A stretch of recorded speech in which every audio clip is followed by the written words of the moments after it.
Există unii proprietari de spălătorii auto care pe acest pistol, pe timpul verii, îl folosesc ca și detergent pentru anti-insecte.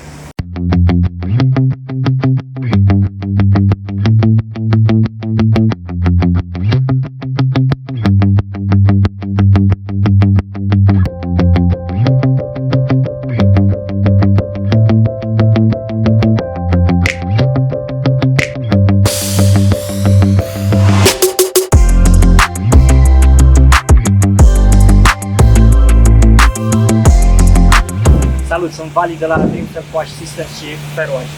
Astăzi vom vorbi de programul pentru jante. El vine pe furtun spiralat și pe pistol, nu are braț separat.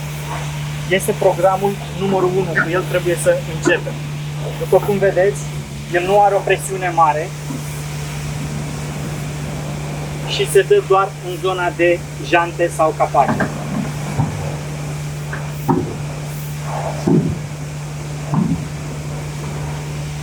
Există unii proprietari de spălătorii auto care pe acest pistol, pe timpul verii, îl folosesc ca și detergent pentru anti-insecte și